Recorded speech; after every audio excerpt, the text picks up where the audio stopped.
Hola a todos. Hoy es jueves 23 de octubre de 2025 y nuestros queridos amigos Michael Hudson y Richard D. Wolff están de vuelta con nosotros. Bienvenidos de nuevo, Richard y Michael. Encantado de estar aquí. Hola, me alegra estar aquí. Por favor, suscríbete y dale al botón de me gusta para ayudarnos a llegar a más gente. Déjame empezar con lo que está ocurriendo hoy en la Unión Europea. Están hablando de confiscar los activos rusos y enviarlos a Ucrania. La situación en Ucrania se está volviendo crítica. Ya sabes, en la mente de esos países que intentan lidiar con el dominio de Estados Unidos y del dólar estadounidense. La pregunta es la siguiente: si Estados Unidos y la UE pueden congelar y confiscar las reservas de oro y dólares de Rusia, ¿qué tan segura está la riqueza de cualquier país dentro del sistema financiero occidental? Voy a empezar contigo, Michael. Adelante.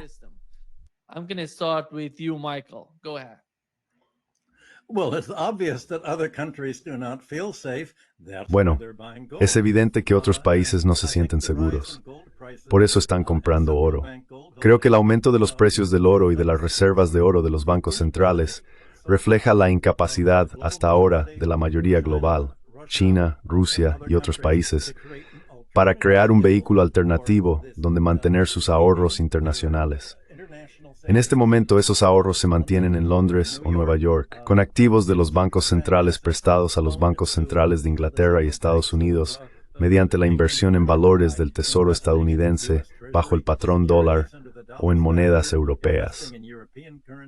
Cuando todo esto puede ser confiscado, de repente no hay ningún lugar seguro para que otros países guarden sus reservas internacionales.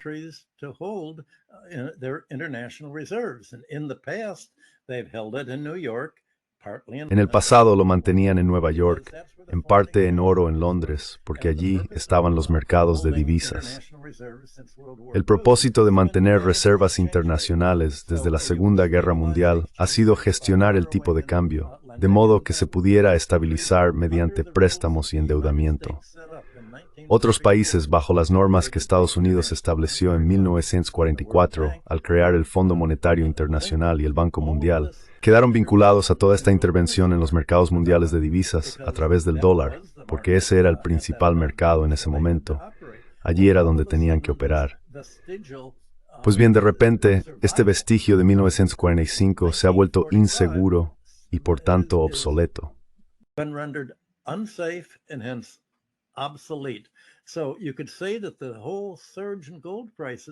Así que se podría decir que todo el aumento en los precios del oro significa que los países están intentando encontrar alguna manera de evitar mantenerlo. El riesgo es doble. Por un lado, la UE sigue debatiendo cómo convertir los 300.000 millones que ha confiscado a Rusia en pagos para los cleptócratas de Ucrania, como compensación por vender a su población como, en efecto, un ejército mercenario para la OTAN. El dinero que Estados Unidos ha dado a Ucrania no va al pueblo, va a los cleptócratas que han dicho: estamos dispuestos a luchar hasta el último ucraniano. Estamos dispuestos a intentar agotar los recursos de Rusia enviando ucranianos allí. Y si el ejército ucraniano intenta huir o retirarse, les dispararemos por la espalda.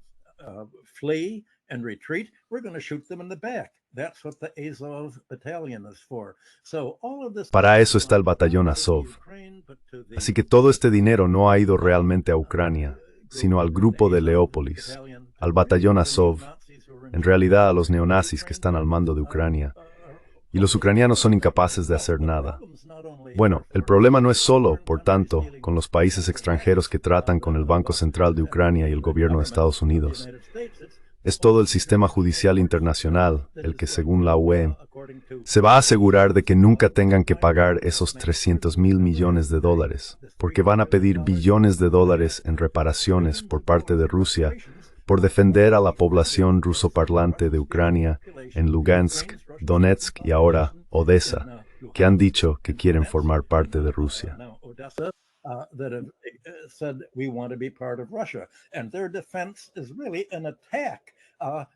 Y su defensa es en realidad un ataque. Nosotros, Occidente, tenemos permitido atacar a Ucrania, anunciar que los hablantes de ruso son subhumanos. Podemos quebrantar las normas del derecho atacando zonas de consumo, áreas civiles, sin centrarnos en lo militar en absoluto, sino simplemente intentando destruir lo que le quede a Rusia. Pero luego diremos que ellos nos atacan por defenderse. Es como si Israel acusara a Gaza de atacar a Israel por resistirse a 80 años contra los palestinos.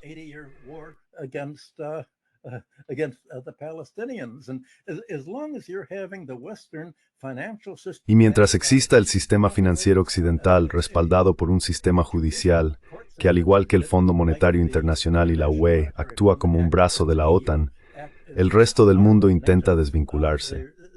La vía de menor resistencia por ahora es comprar oro. Bueno, el problema de comprar oro, por supuesto, es que en el pasado los países invertían sus reservas extranjeras en oro. Venezuela invirtió sus reservas en oro y las mantuvo, como hemos comentado antes, en el Banco de Londres, para poder usar esas reservas como garantía al pedir préstamos con el fin de intervenir en el mercado de divisas y tratar de estabilizar su moneda. Por eso los países guardaban su oro en Londres o en Nueva York, donde se encontraban los principales mercados internacionales de divisas.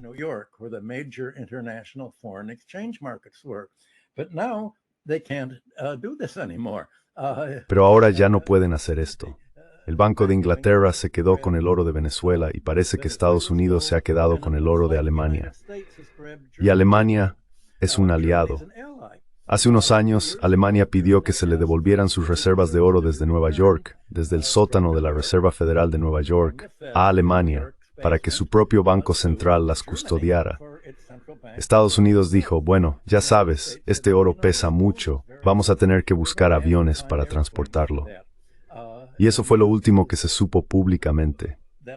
Periodistas y reporteros alemanes me han estado llamando, preguntándome si sé algo sobre lo que ha pasado con él. Me dicen que han preguntado a políticos alemanes al respecto, pero estos no responden. Nadie puede averiguar si Alemania ha recuperado parte de su oro.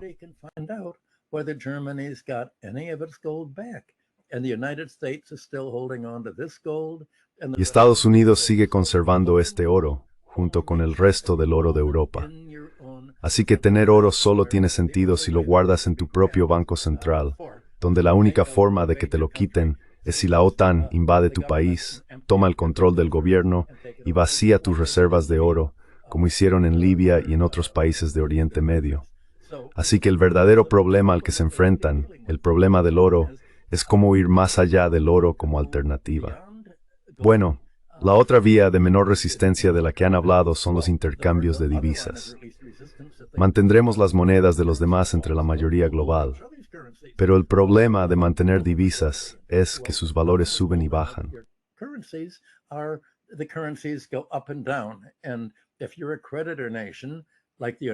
Y si eres una nación acreedora, como lo fueron los Estados Unidos con Europa y el mundo en 1945, y como lo es hoy China con muchos de los países de la iniciativa de la Franja y la Ruta con los que trata, ¿cómo vas a manejar el hecho de que la moneda que posees está perdiendo valor?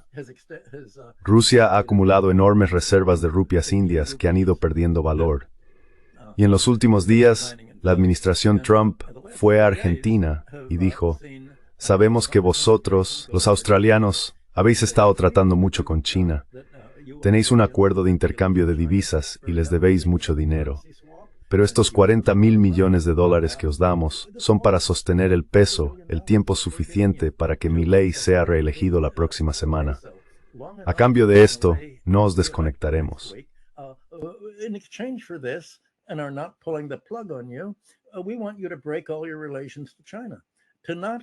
Queremos que rompas todas tus relaciones con China, que salgas del acuerdo de intercambio de divisas y simplemente digas, bueno, no vamos a pagarte, China. ¿Qué vas a hacer al respecto? Así que los intercambios de divisas en sí mismos no son una solución.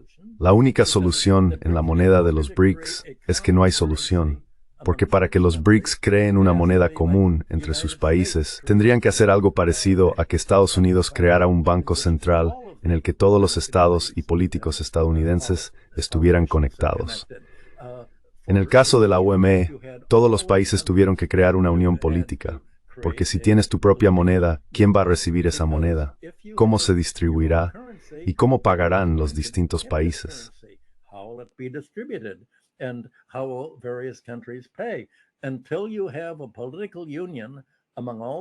Hasta que no exista una unión política entre todos los países del BRICS, algo que no se vislumbra en absoluto, habrá que volver a la solución que John Maynard Keynes propuso en 1944 como alternativa a los planes estadounidenses para un Fondo Monetario Internacional. Se crea un nuevo banco central colectivo que gestione los créditos y las deudas entre sus países miembros, con el fin de denominar sus divisas y sus intercambios de moneda extranjera, para expresar esos créditos y deudas en un denominador común basado en los precios de sus exportaciones colectivas y en sus relaciones de precios y tipos entre sí. Esa es la única solución lógica.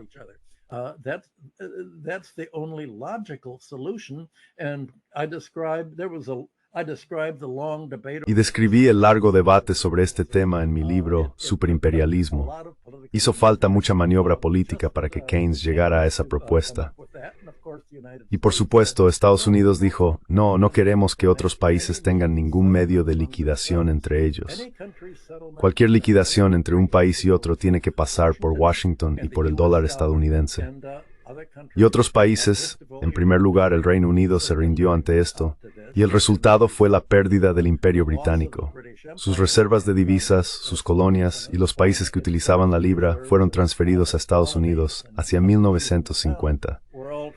La libra se desplomó en valor y el Reino Unido inició su largo proceso de desindustrialización.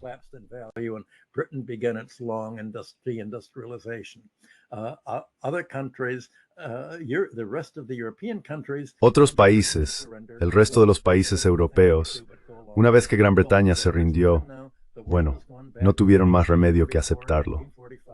Por primera vez ahora, el mundo ha vuelto a 1944-1945 para crear una especie de relación bancaria exterior mutua destinada a gestionar las relaciones monetarias que no están controladas por la OTAN, Estados Unidos o el sistema de la Guerra Fría. Cuanto más sube el oro, más se ve lo incapaz que sigue siendo el resto del mundo de abordar y resolver este problema.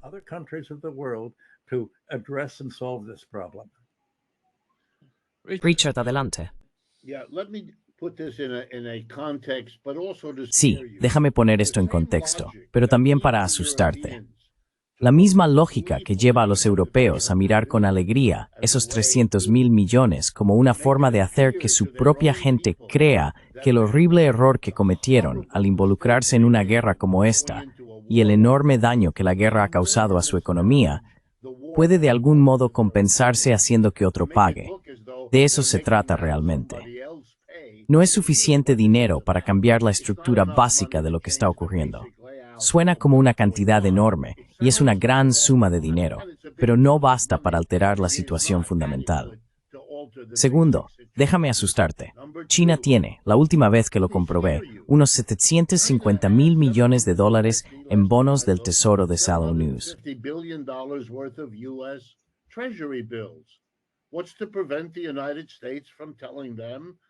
¿Qué impide a Estados Unidos decirles que esto ahora es papel higiénico? No vamos a pagaros los intereses, no vamos a pagaros el principal, y a partir de ahora trataremos con el resto del mundo. Cuando tengamos que endeudarnos para el gobierno estadounidense, pediremos prestado al resto del mundo. Fin de la conversación. O lo haremos por la mitad de los 750.000 millones de dólares. ¿Qué los detiene? Sabes, esto es una locura. Estoy como viendo. Smallest presentó el fin del imperio. Ella cosa ocurre cuando el imperio ya no puede funcionar. Estados Unidos se enfrenta a una contradicción fundamental.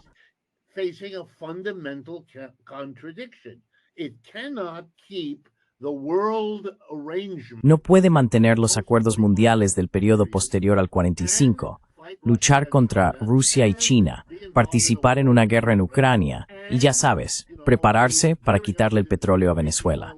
No puede hacerlo. Ese es el problema. No puede hacerlo. No quiere admitir que no puede hacerlo. Así que está inventando cosas disparatadas, cosas que no tienen sentido, salvo como el final de un imperio. Una de esas cosas es, vamos a tomar, por cierto, ya han tomado, si lo entiendo bien, los intereses generados por los 300.000 millones y los han usado para la guerra en Ucrania. Claramente, ese gran movimiento no cambió nada. y ahora quieren quedarse con el capital.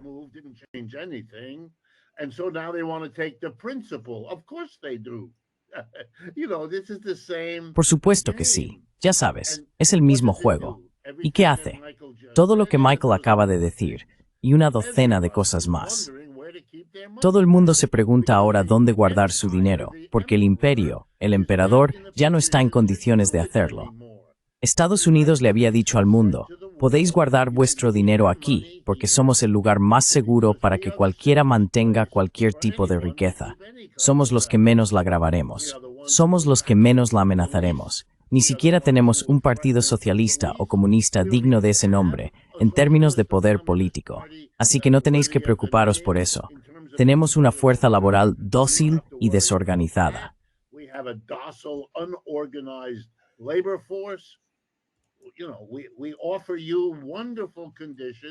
Sabes, te ofrecemos condiciones maravillosas, así que, por favor, toma una buena parte de tu riqueza y tráela aquí.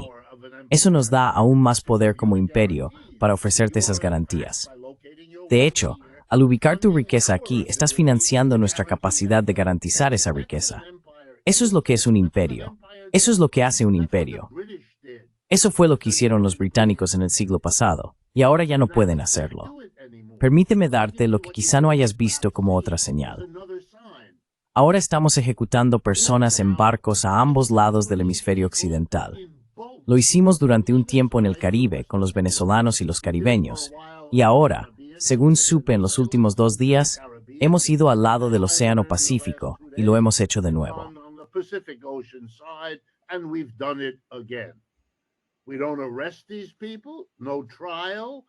No arrestamos a estas personas, sin juicio, sin jurado, sin abogados, nada. Ejecución sumaria, ¿en nombre de qué? De una guerra contra las drogas. Amigos, Estados Unidos ha tenido una guerra oficial contra las drogas durante al menos los últimos 75 años. Se ha demostrado incapaz de detenerlas. Puedes conseguir todas esas drogas en cualquier parte de Estados Unidos, en zonas urbanas, rurales, en el este, el oeste, el norte y el sur. No somos capaces de detenerlo. Matar a la gente sumariamente es algo absurdo para un país que dice defender los valores de la ley y el orden, y si se me permite decirlo, de un orden internacional basado en normas. ¿Qué norma exactamente es esa? Matar a la gente en barcos. Si detienes a alguien por tráfico de drogas dentro de Estados Unidos, no lo matas. Incluso si es declarado culpable, no lo matas. No hemos ejecutado a nadie por un delito de drogas en la memoria reciente.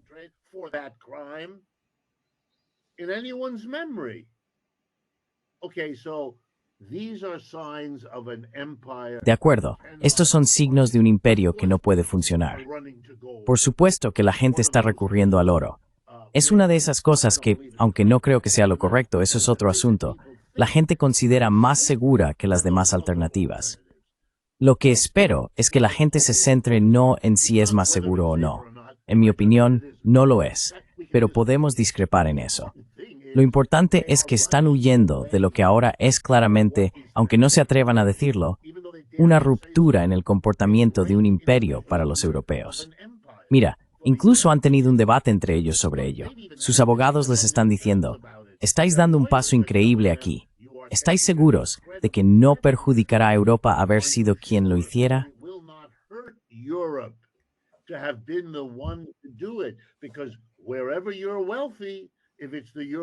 Porque donde quiera que seas rico, si son los europeos quienes lo hacen, entonces Europa será el último lugar donde querrás mantener tu riqueza.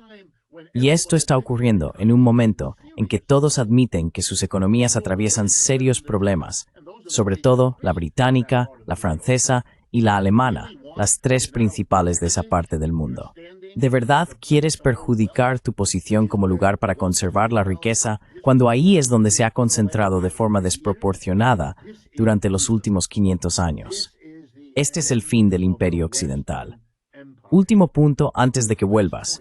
Parte de la razón por la que los BRICS no han desarrollado su propia moneda, su propio sistema, lo cual, por cierto, todos estos acontecimientos los empujarán a hacer, y más pronto que tarde.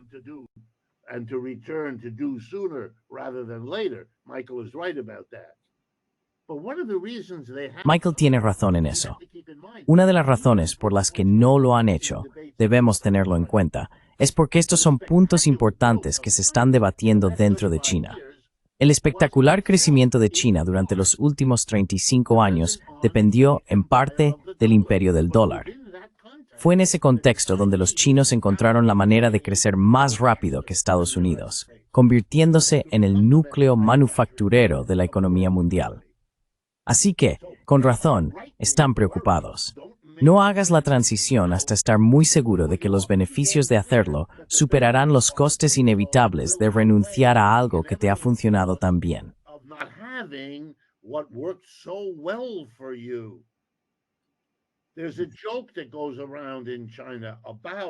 Hay una broma que circula en China sobre no desconectarse de Estados Unidos mientras siga haciendo cosas muy útiles para los chinos. Tener el sistema SWIFT, tener el dólar como moneda de intercambio universal, incluso en el grado reducido en que eso sigue siendo así. En otras palabras, es la vieja dialéctica, y debemos tener cuidado de no quedar atrapados en ninguno de los dos lados. Permíteme explicarlo muy brevemente y luego termino. Del lado de Estados Unidos está el siguiente argumento. China solo es una superpotencia porque incorporó capitalistas privados hace 30 años. Después de la muerte de Mao y el fin de la revolución cultural, se produjo un cambio. Una entrada de capitalistas privados extranjeros, japoneses, europeos, estadounidenses, y luego la apertura para los propios chinos.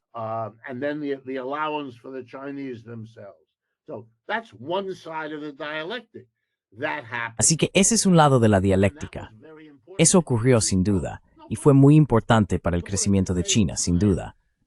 Pero al mismo tiempo, el gobierno chino mantuvo su posición absolutamente dominante en la economía. El gobierno lo hizo, y el Partido Comunista dentro del gobierno conservó su poder. Esa es una parte igualmente importante del crecimiento y el éxito de la economía china. De lo contrario, no se puede explicar por qué China lo hizo mucho mejor que cualquier otro país del sur global bajo el régimen del imperio estadounidense. Bien, pues la dialéctica es la interacción entre el sector público y el sector privado.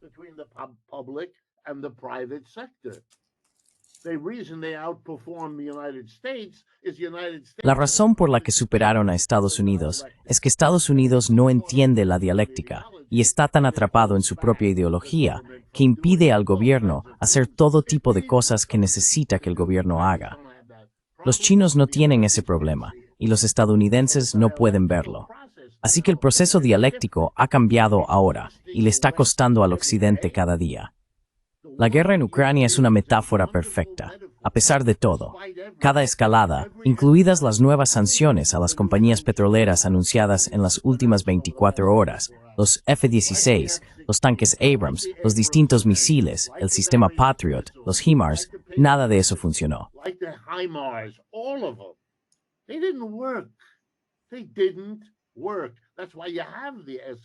No funcionaron. Por eso hay una escalada en cada paso. Y si yo fuera una persona que hace conjeturas o apuestas, no lo soy, pero si lo fuera, apostaría a que todo este asunto de sancionar a las compañías petroleras no es más que una forma del señor Trump de recortar sus pérdidas. Ucrania se está hundiendo. Y ya hay, un enorme juego de culpas entre europeos y estadounidenses. ¿De quién es la culpa? Así que sí, claro, sancionemos eso. Claro, Estados Unidos hizo su parte. No somos nosotros. Hicimos lo que nos correspondía. Sois vosotros, los europeos. Y los europeos dirán exactamente lo contrario. Y este juego de culpas será otra señal más de un imperio en disolución.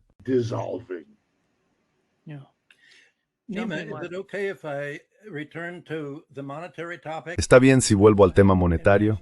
Claro, adelante. Finanzas internacionales. Adelante, Michael. Y sin embargo, a pesar de todo esto, el dólar estadounidense ha estado subiendo. Sin duda se considera un refugio seguro para cualquiera. Pero ¿cómo puede estar subiendo el dólar estadounidense mientras otros bancos centrales se están retirando? Obviamente, se trata de dinero del sector privado, y eso significa nueva creación de crédito. Los inversores privados están moviendo su dinero hacia el dólar. Bueno, esta es exactamente la estrategia que Estados Unidos, mucho antes de Trump, ha intentado poner en práctica.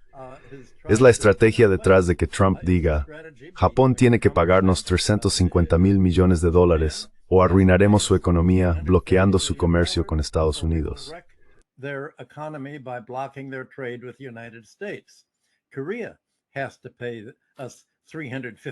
Corea tiene que pagarnos 350.000 millones de dólares o bloquearemos las exportaciones coreanas de automóviles, ordenadores, acero y otros productos coreanos a Estados Unidos. Así que Estados Unidos ha intentado convertirlo en un refugio seguro a pesar de todos los problemas de los que hemos estado hablando, sobre por qué no es seguro que los bancos centrales mantengan aquí sus reservas. Estados Unidos tiene el poder de convertirlo en un refugio seguro en la medida en que puede arruinar las economías de otros países, impidiéndoles comerciar con Estados Unidos. Pero hay otra razón, una más positiva. Y esto, creo, es de lo que realmente deberíamos estar hablando en el tiempo que nos queda. El dinero ha estado llegando a Estados Unidos porque hemos tenido una enorme burbuja inmobiliaria.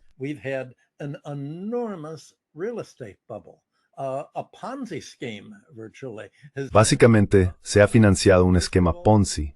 En primer lugar, gracias a los bajos tipos de interés proporcionados por la Reserva Federal, que ofrecen a los bancos dinero barato para prestar a sus clientes año tras año.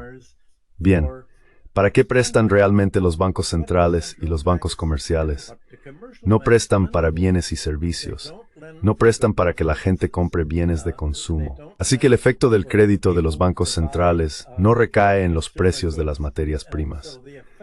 Prestan para la compra de activos ya existentes, utilizados como garantía. Así es como han operado los bancos durante los últimos 1000 años. Aproximadamente el 80% de los préstamos bancarios, como hemos dicho antes, se destinan al sector inmobiliario, y el efecto de esta concesión de crédito es aumentar los precios de los bienes inmuebles.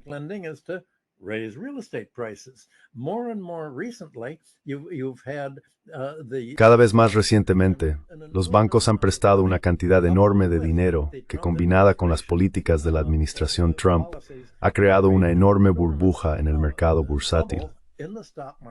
Trump fue a ver a los directivos de Silicon Valley y a los mayores monopolios de Estados Unidos y les dijo, quiero construir un ala oeste y un ala este de la Casa Blanca valoradas en $1,000 millones.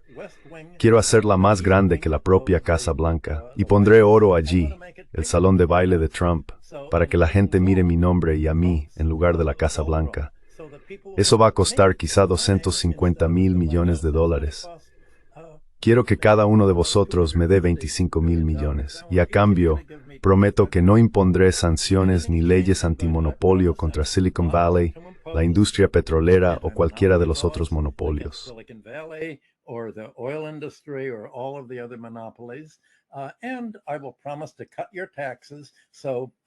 Y prometo reducir vuestros impuestos. Así que solo estoy grabando el trabajo, la industria y la agricultura, pero no a vosotros, los financieros. Y por supuesto, ellos aceptaron.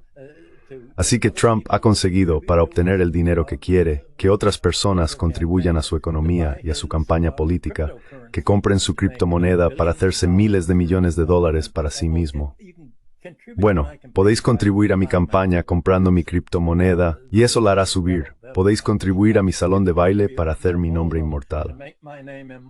Y el resultado es que ha hecho un trato que permite una enorme inflación de precios. Ha impuesto aranceles a las importaciones extranjeras, creando un paraguas de precios para los productores estadounidenses de bienes similares, que así pueden subir sus precios internos todo lo que quieran y echarle la culpa a los aranceles diciendo, bueno, eso es el precio en el margen, es actually no importante.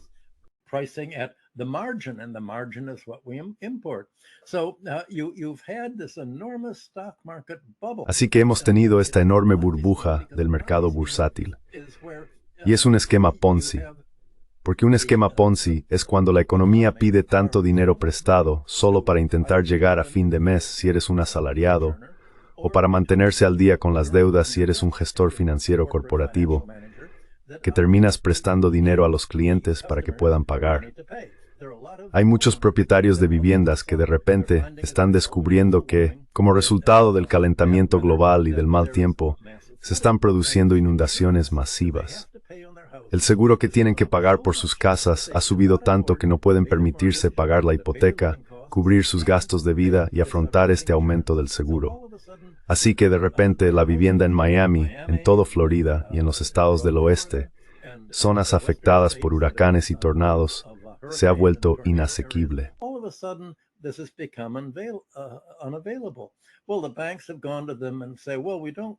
Bueno, los bancos han ido a ellos y les han dicho, no queremos que pierdas tu casa. Por supuesto, quieres seguir viviendo allí. Saca un préstamo con garantía hipotecaria. Y los bancos prestarán el dinero, un préstamo con garantía hipotecaria, para que las familias, en lugar de devolver su hipoteca, puedan simplemente seguir añadiendo préstamos personales con garantía a ella. Pueden comprometer y retirar fondos de sus ahorros para la jubilación. Todo este dinero va a aumentar los precios de los activos. Así que la verdadera inflación que ha tenido Estados Unidos, la que ha estabilizado el dólar, no es la inflación de precios al consumidor de la que la gente habla. Es la inflación de los precios de los activos, acciones, bonos e inmuebles.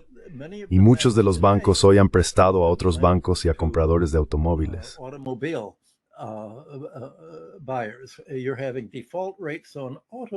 Las tasas de impago en los préstamos para automóviles están subiendo mucho, y las tasas de impago en el sector inmobiliario también están aumentando. Los bancos con una gran exposición en estas áreas han dicho, bueno, ganamos tanto dinero con los préstamos para automóviles de alto precio y los préstamos de alto riesgo que hemos decidido prestar a quien esté dispuesto a pagar el interés más alto. Pero las personas que pagan los intereses más altos son las más desesperadas. El resultado es que ahora estos bancos son insolventes, igual que en 2009, cuando la mayoría de los grandes bancos de Wall Street y las instituciones financieras sistémicamente importantes eran insolventes. Tenían patrimonio neto negativo. Las deudas que debían a sus depositantes y contrapartes eran mayores que el valor de sus activos.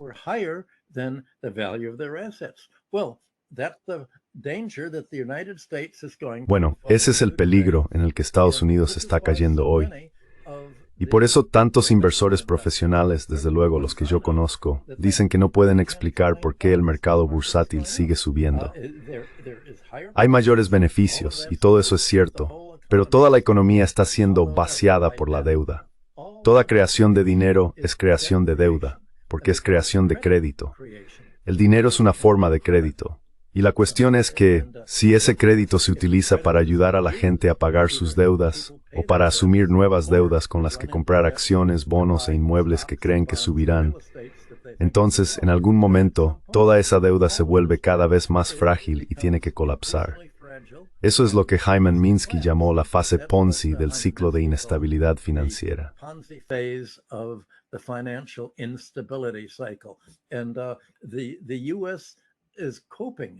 Y Estados Unidos está afrontando su inestabilidad financiera y la dependencia de la que hemos hablado durante los últimos 45 minutos, creando esencialmente un esquema Ponzi que también va a colapsar. La inseguridad de las tenencias de dólares de los bancos en valores del Tesoro estadounidense no es nada comparada con la inseguridad de los inversores privados, extranjeros y nacionales que han decidido intentar participar en el mercado bursátil. Bueno, no se sabe cuándo va a detenerse. La única manera de saber cuándo una burbuja va a detenerse es cuando empieza a caer. Y el mercado de acciones y bonos estadounidenses recientemente ha estado impulsado principalmente por inversores estadounidenses nacionales. Pequeños inversores, no grandes instituciones.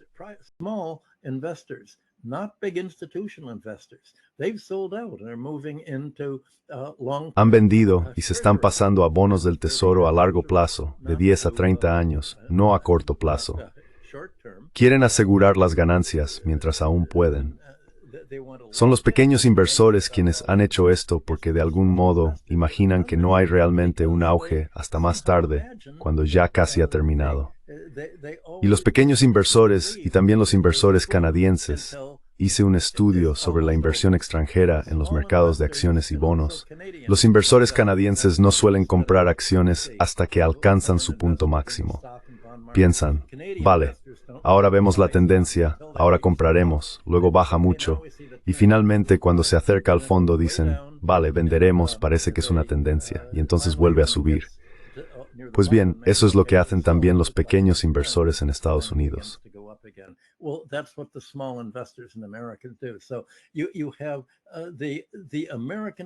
Así que la economía estadounidense está quedando tan expuesta a toda esta inestabilidad como lo están las economías extranjeras. Y el resultado es, bueno, creo que ya hemos usado la palabra desesperación antes, que así es como Estados Unidos se agita sin rumbo. Parece que si hay una reunión entre Trump y China, China va a decir, ¿sabes? Quizá deberíamos seguir nuestro propio camino. Sí, vas a impedir que otros países prohíban las exportaciones entre sí de aquellos que no utilicen el lenguaje informático o la electrónica estadounidense como base. Pues bien, esto va a llevar a otros países a decir, supongo que hemos perdido el mercado estadounidense. Supongo que hemos perdido el mercado de los satélites de Estados Unidos en Europa. Supongo que vamos a tener que desarrollar un nuevo lenguaje informático para poder comerciar con el mercado en crecimiento del mundo, China y el resto de Asia.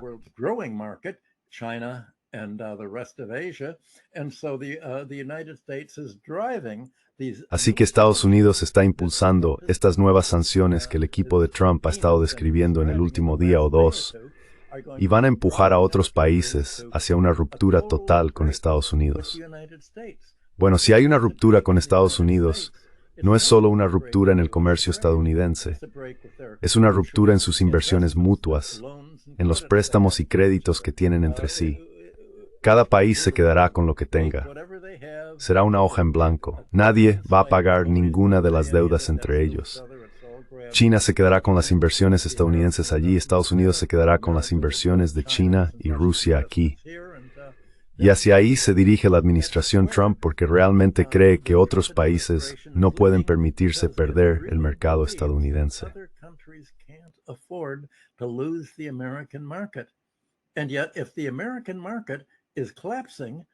Y sin embargo, si el mercado estadounidense se está derrumbando porque está tan endeudado y financiarizado, ¿por qué habrían de preocuparse otros países por perder el mercado estadounidense si el precio de mantenerlo es perder los mercados chino, asiático y de la mayoría global? Esa es la gran elección que tienen que hacer, y se puede imaginar que su elección no es la que los partidarios del America First imaginan en su narcisismo colectivo.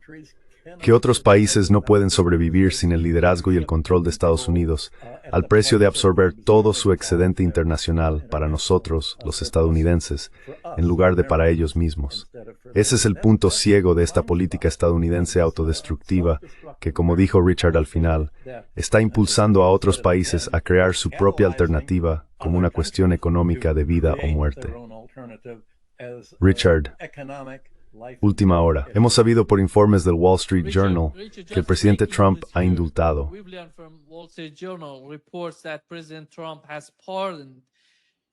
Changpeng Zhao, el fundador condenado de la plataforma de intercambio de criptomonedas Binance. La decisión se produce tras meses de esfuerzos por su parte para apoyar la empresa familiar de criptomonedas de Trump, y fue indultado por Donald Trump.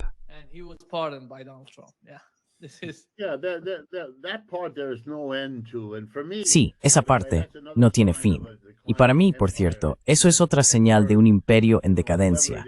Es el declive imperial, quien sea cuidando de su primo y de su tío. Es como el líder francés famoso por la frase «Après moi, le déluge», después de mí, el diluvio. Todo se acaba, y voy a agarrar todo lo que pueda antes de que llegue la inundación y se lo lleve todo. Pero quiero retomar el último punto que plantea Michael. Nos recuerda que se ha dicho a Japón y Corea del Sur que tienen que invertir 350.000 millones. A Ursula von der Leyen se le dijo que los europeos tienen que comprar el doble de esa cantidad en energía estadounidense en los próximos años e invertir 700.000 millones en Estados Unidos. Pues bien, tengo noticias.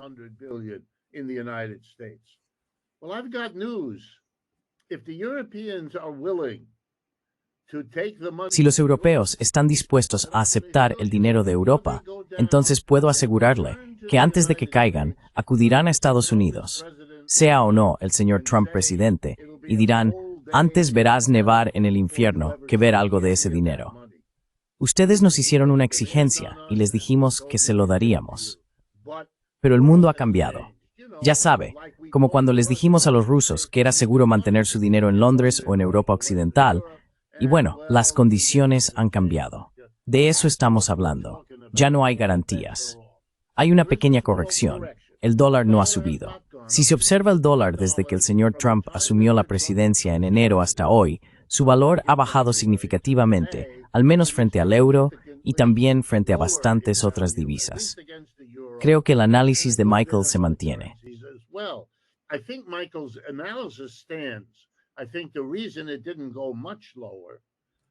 Creo que la razón por la que no bajó mucho más no es porque no se esté retirando riqueza de Estados Unidos. Sí se está retirando, hacia el oro y muchas otras cosas. Pero creo que la razón es la que mencionó Michael en la segunda parte. Se trata de una inflación clásica e insostenible. Y tiene toda la razón.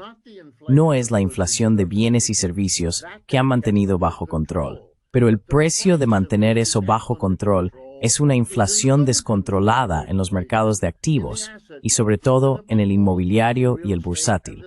La gente ha ganado mucho dinero en la bolsa. La gente está ganando mucho dinero ahora mismo. Esa es una de las razones por las que la clase dirigente de este país, aunque no le guste lo que hace el señor Trump, no va a hacer nada al respecto, porque son ellos quienes poseen las acciones. Y su extremextagle fue que les va bien. Their monthly statement is telling them he's okay for them. He may be a disaster everywhere else, but he's okay for Puede que sea un desastre en todos los demás aspectos, pero para ellos está bien, ¿sabes? ¿La masa de gente? No. La masa de gente va en otra dirección. Están a punto de elegir a un alcalde musulmán y socialista en la ciudad de Nueva York. Están a punto de elegir a Catherine Connolly en Irlanda como la nueva presidenta de Irlanda, cuya perspectiva y posiciones se parecen bastante a las del señor Mamdani en Nueva York, a veces hasta en la misma literalidad. Así que están ocurriendo cosas que surgen del movimiento desde abajo. La absurdidad del gobierno francés, del cual el señor Macron ya no es el verdadero líder, y lo mismo el señor Starmer y pronto el señor Merz, son señales de una disminución. Y la inflación en los mercados de activos no es nada nuevo, es algo muy antiguo. It is a very old business. That's why we tell people. Por eso decimos a la gente que el crédito es bueno si se utiliza de forma productiva, de modo que genere la riqueza que pueda justificar retroactivamente la deuda. Eso ocurre cuando se pide prestado para producir. No ocurre cuando se pide prestado para inflar los precios de los activos. La broma entonces es, y esto lo hemos vivido en Estados Unidos repetidamente durante los últimos 100 años, que se produce una oleada de endeudamiento que hace subir el precio de los bienes inmuebles. A medida que el precio de los bienes inmuebles aumenta, los propietarios vuelven al banco y dicen, tengo aquí un terreno mucho más valioso. Déjame pedir más dinero prestado porque ya tienes la garantía. Oh, claro, aquí tienes más dinero, que luego se utiliza para volver a hacer subir el precio. ¿Lo entiendes? El préstamo hace subir el valor de la garantía, lo que permite un préstamo mayor. No hay fin para esto hasta que, bueno, ¿hasta qué?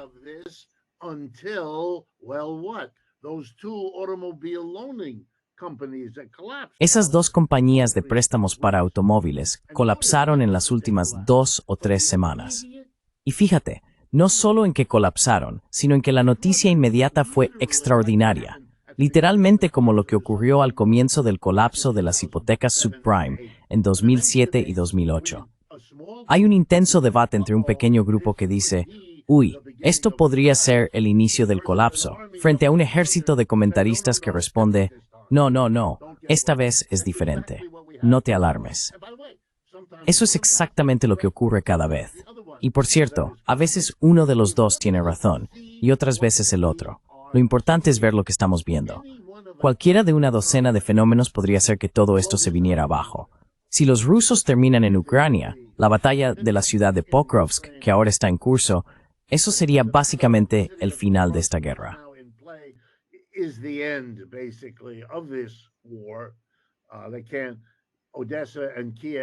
Odessa y Kiev son todo lo que queda por disputarse, y es evidente hacia dónde se dirige esto.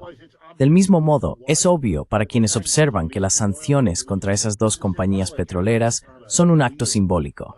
No es algo real, solo una molestia.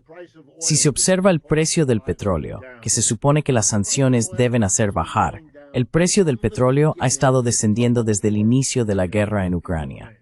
Si se compara el precio global del petróleo a comienzos de 2022 con el de hoy, es una línea que sube y baja, pero que básicamente tiende a la baja, de unos $120 por barril a unos 60.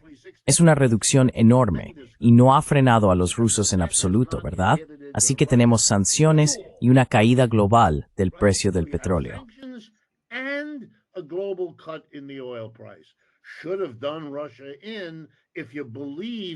Deberían haber acabado con Rusia, si creíais algo de esa historia desde el principio. Nunca lo hicieron.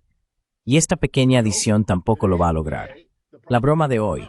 El precio del petróleo subió $2 o $3 por barril. No bajó. Es realmente extraordinario la forma en que se está desarrollando todo esto y la absoluta ceguera de Occidente para entender su propia posición.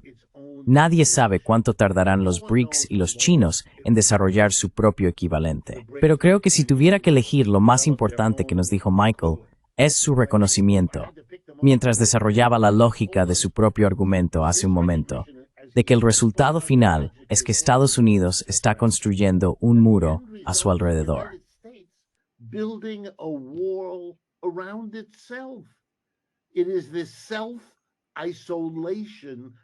Es este autoaislamiento de Estados Unidos el que está en marcha. Hemos visto la imposición de aranceles, pero aún no hemos visto represalias, que están por llegar. Y nadie sabe cuán grave será eso, ni qué significará todo ello. El señor Trump está ocupado, intentando desesperadamente mantenerse a flote, por ejemplo, apoyando al gobierno de Milei en Argentina, dándoles entre 20 y 40 mil millones de dólares, según como se cuente, para mantener su moneda, eliminando el arancel sobre su carne de vacuno para que puedan traer carne barata al país, lo que está alarmando a los ganaderos de varios estados, sin los cuales ya no puede ser presidente. Tiene que fastidiar a los ganaderos de este país trayendo carne barata. ¿Por qué? Para mantener en pie a uno de los pocos gobiernos que lo apoyan. Es imposible.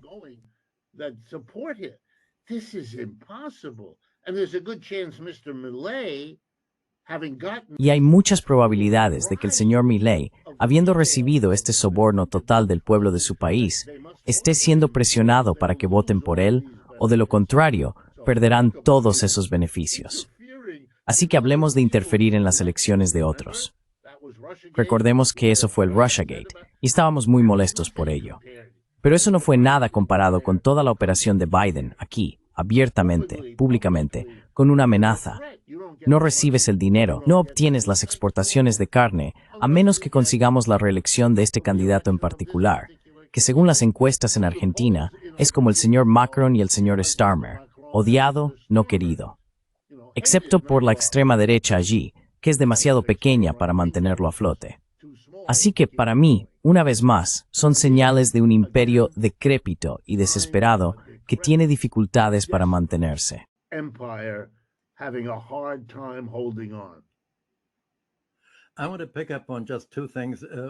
Quiero retomar solo dos temas, los que mencionó Richard: Argentina y el petróleo. Evidentemente, después de las elecciones, Argentina no puede pagar no solo los 40 mil millones de dólares, sino también todas las demás deudas que ha contraído con el Fondo Monetario Internacional. Probablemente Milei sea destituido del poder, y el FMI dirá: solo prestamos dinero a dictadores respaldados por Estados Unidos. No prestamos dinero a grupos de izquierda que quieren aumentar el nivel de vida. Solo prestamos a nuestros países clientes. Así que Argentina no puede pagar las deudas, y el problema que debería haber mencionado antes es que casi todos los países del sur global hoy tampoco pueden hacerlo. Simplemente no pueden permitirse pagar las deudas.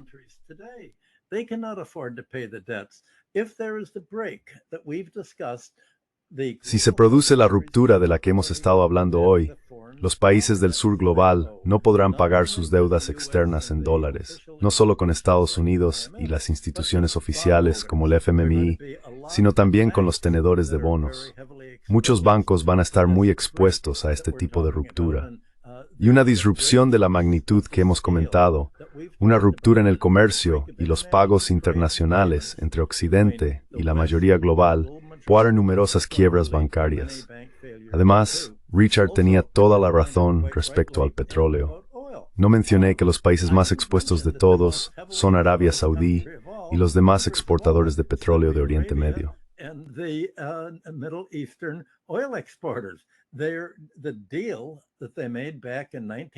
El acuerdo que hicieron en 1974 y 1975, y yo estaba en la Casa Blanca participando en esas negociaciones, consistía en que podían cobrar lo que quisieran por su petróleo, pero debían invertir todas sus ganancias por exportaciones de petróleo en los mercados estadounidenses de acciones y bonos, no comprando el control de empresas estadounidenses, sino adquiriendo acciones y bonos.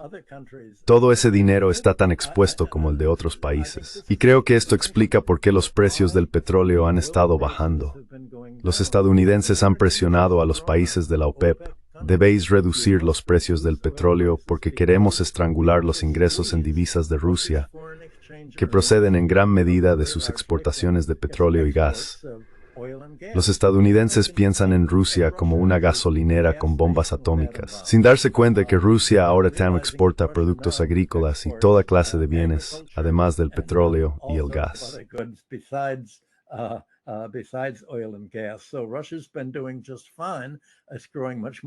Así que a Rusia le ha ido bastante bien. Está creciendo mucho más rápido que Occidente. Pero Estados Unidos ha presionado a la OPEP para que proporcione un suministro tan abundante de petróleo del cercano Oriente que ha hecho bajar los precios. Esto se hace en gran medida para respaldar el control de Estados Unidos sobre el cercano Oriente. Todo eso también va a ser puesto en entredicho. Cuando se produzca una ruptura mundial, toda la división política del mundo, entre los países de Oriente Medio, literalmente en medio entre Oriente y Occidente, estará en juego. Todo será inestabilidad, todo quedará abierto a maniobras diplomáticas entre China, Rusia y los países del BRICS por un lado, y Estados Unidos y sus satélites europeos por el otro. Todo eso debería bastar para proporcionarte mucha audiencia para el próximo año o dos, Nima.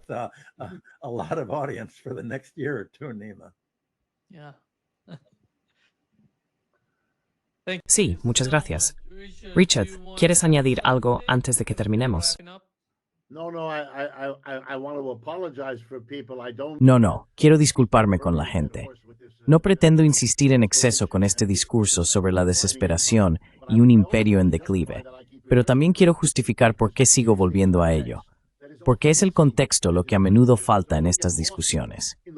Y para no perdernos en los detalles, por importantes que sean, necesitamos recordarnos periódicamente a nosotros mismos y a nuestro público cómo ver el panorama general. De lo contrario, nos dejaremos arrastrar por los acontecimientos de cada día. Sabes, uno se toma en serio al presidente cuando dice que al ir contra Lukoil ha hecho algo importante. Pero en realidad, esto es lo que antes se llamaba humo y espejos, un juego, una representación que tiene que ver con el hecho de que los europeos saben que todo ha terminado en Ucrania, y su programa de demonizar a Putin como forma de sobrellevar esa pérdida no está dando resultado.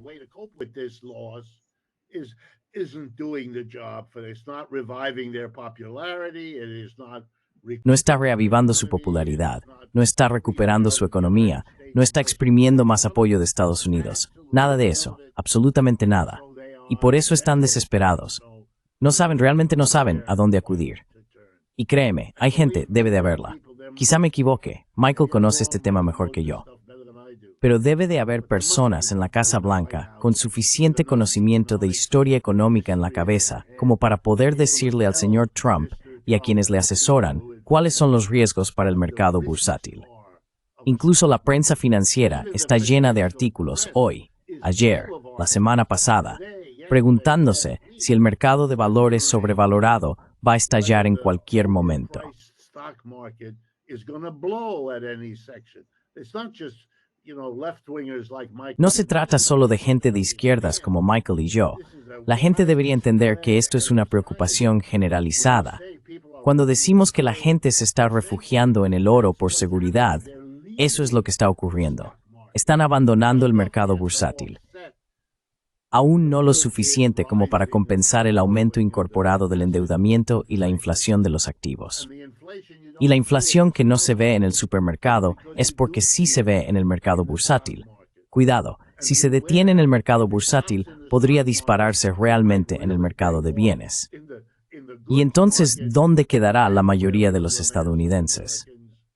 Ya que has mencionado la situación de la Casa Blanca, Richard, antes de terminar, esta es la situación con la Casa Blanca de Trump, y esto fue lo que dijo antes de concluir sobre la India.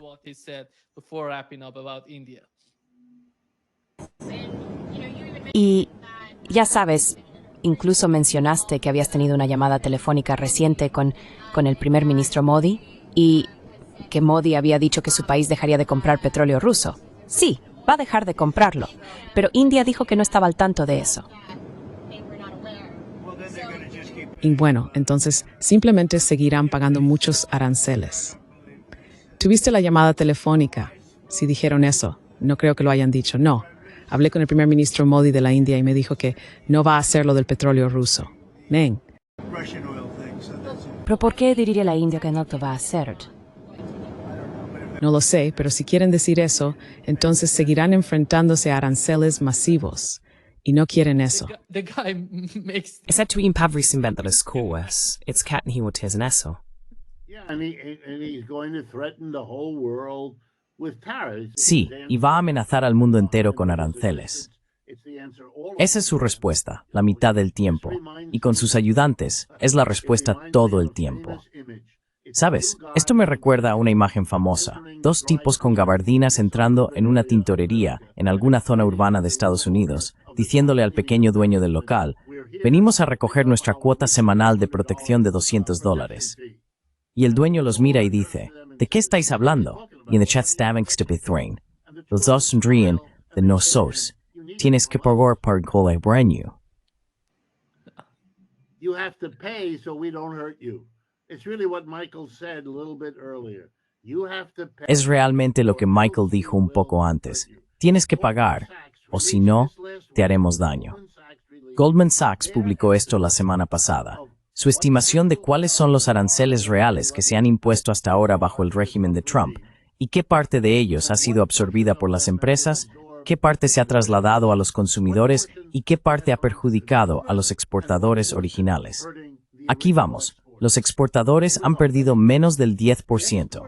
Es decir, solo alrededor del 10% de la carga del arancel ha recaído realmente en el país exportador.